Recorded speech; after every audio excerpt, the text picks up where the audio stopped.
Hello, it's great to have you with us today. From Seoul, I'm Mark Broom, filling in for Lee Ji-yoon this week. Let's take a look at what's coming up on today's edition of Business Daily.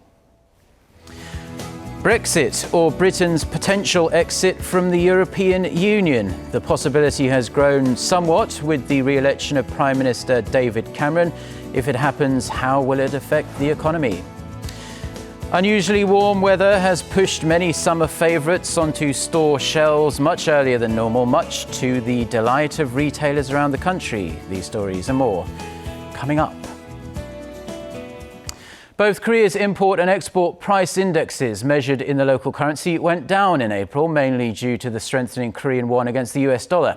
The Bank of Korea says the country's import price index, which is used to measure the average change in prices of goods and services, fell 2.4% on month. The central bank says despite a hike in import prices of petroleum products due to a slight rebound in global oil prices, the strong won pushed the overall import price figures down.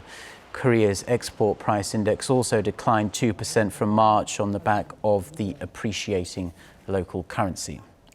Korean DRAM makers have hit fresh highs in the global market, grabbing nearly 72% of the market share in the first quarter. Market researcher DRAM Exchange said Tuesday the combined market share of Samsung Electronics and SK Hynix inched up 1.3 percentage points from the previous quarter. The group predicts Korea's global market dominance will continue on the back of heavy investments DRAM makers have made in technology and facilities.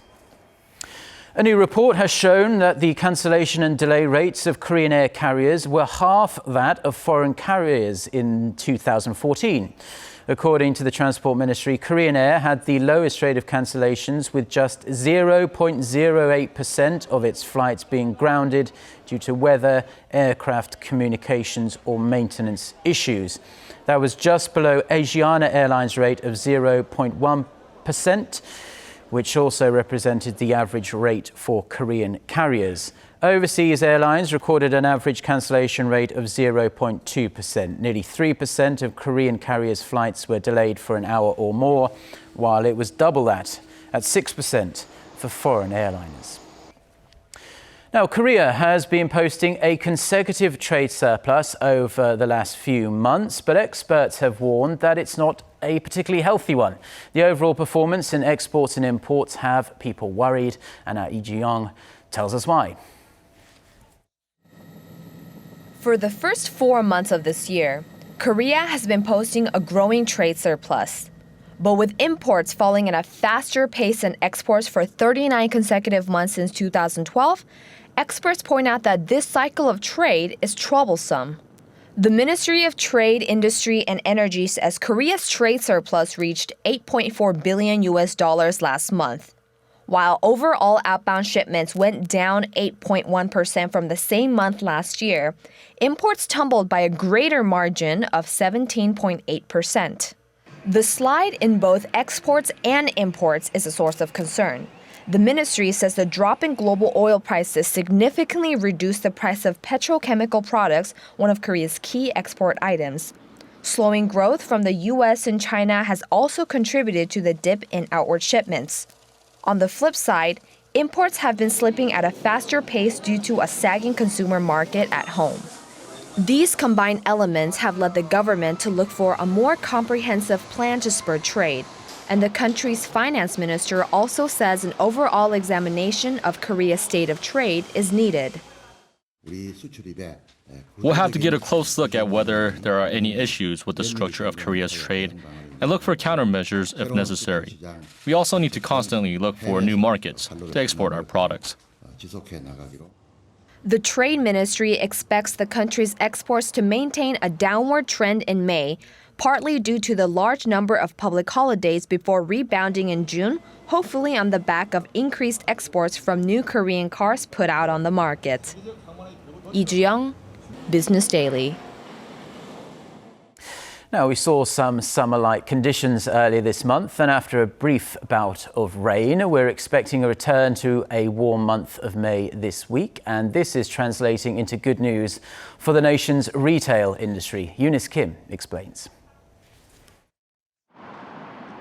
It may be the month of May, but temperatures are forecast to remain above 20 degrees for the rest of the week, and the comfortable conditions have been drawing people outside. People are also reaching for things like cold drinks, sunglasses, and sunscreen. Welcome news for retail outlets that have been bogged down by poor sales. Over at Korea's largest discount retailer, E-Mart says it's seen a rise of nearly 39% in sunscreen sales compared to the same period last year, while sales of deodorant also jumped 18%. People are also picking up more products tied to leisure, like ice boxes, picnic blankets, and camping products, earlier than usual thanks to just a couple degrees gain on average on the thermostat. We open outlets that serve icy desserts like ppingsu and ice cream about 2 weeks ahead of schedule, and we plan to expand our selections in the weeks ahead. Also back on the shelves early, fans and air conditioners, clothing with cooling features, and supplements and health foods to help deal with the sudden change of seasons, enticing consumers looking to enjoy the sun as retailers hope to see the light at the end of the tunnel. Eunice Kim, Business Daily. Now, you may be familiar with the term Grexit, shorthand for Greece exiting the European Union. But what about Brexit? Putting the decision over Britain's possible withdrawal from the EU into the hands of the British people was one of the key campaign pledges of David Cameron's Conservative Party, which shocked most people by securing an overall majority in last week's general election. Mr. Cameron has vowed to carry out a referendum by 2017. If Britain decides it wants out, how will this impact the global economy and how might it affect Korea? To tell us more, Shin Se-min joins us in the studio to walk us through the details. Good morning, Se-min. Morning, Mark. Being a Brit yourself, I'm pretty sure you're well aware of the issue and the points raised during Cameron's campaign about Britain's relationship with the EU membership. And now with his extended term, and the ideas of leaving the European bloc has become much more probable. But it also comes with a number of concerns on the economic front. In or out? The question of Britain's membership to the European Union hangs over the heads of many after the Conservative Party's David Cameron secured a second term as Prime Minister. Everything I've seen over the last 5 years has proved once again that this is a country with unrivaled skills and creativeness. We can take these islands with our proud history and build an even prouder future. Together, we can make Great Britain greater still. Cameron's campaign came at a time when the country was facing divisive issues of national and ideological separation. His victory has further sparked debate on whether the country should stay in the European Union or opt out.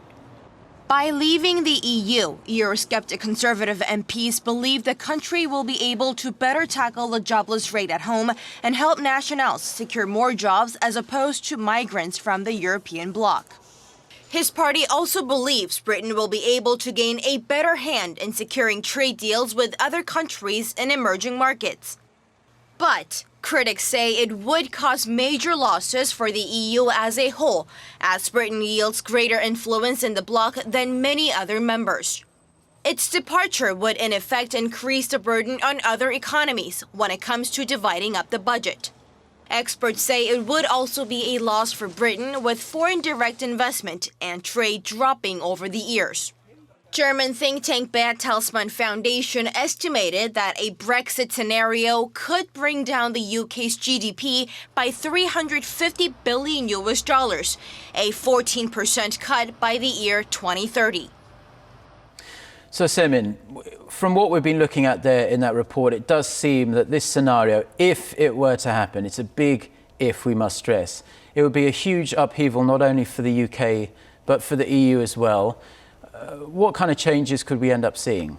Well, on the UK side, large exporters would be hit the hardest. And as they won't be, because they won't be able to enjoy free tariff that they were able to have with many places. Considering that half of the UK's exports are with EU nations, it is a huge blow. All countries in the bloc would also have to contribute more to the EU budget, making up for the shortfall from the UK. Countries like Ireland, Luxembourg, and Belgium would suffer the most, with Germany, one of the strongest economies, looking at losing roughly 0.1 to 0.3% of its GDP. And we must stress this is purely hypothetical at this point, but what would be in it for Britain to leave the European Union? We must say, though, that this isn't the first time that the country, or at least those on the right-wing side of politics, have mentioned that they aren't really happy with Britain's current relationship within the EU.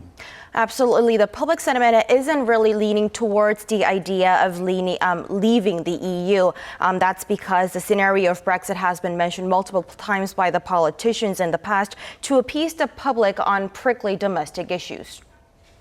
There are people in the Conservative Party, anyway, who believe in a much more free market approach to politics, who think that Europe is, if you like, a drain on UK finances, and also prevents the UK from trading with other countries in a manner that they see would advantage the UK. Yes, there are plenty of Europe sceptics within David Cameron's new government now. But if Britain indeed leaves the EU, what possible effect could that have on Korea? Well, market watchers in Seoul don't actually believe that this Brexit will actually take place. But if the UK indeed cuts itself off from the pact, that means it'll have to renegotiate with a good number of its trade deals that it had with other countries while it was part of the EU.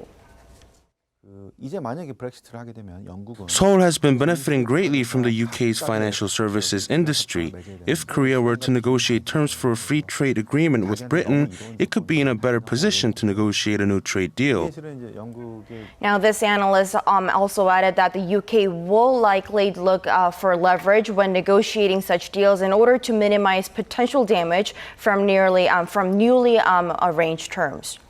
Yes, well, Britain is a huge country within the European Union, and any decision it makes on its membership or non-membership will be huge. But we have to see, really, when David Cameron announces this referendum, that he has promised to see what happens. But whatever happens is sure to be interesting. Thank you very much for your report, Semin. My pleasure.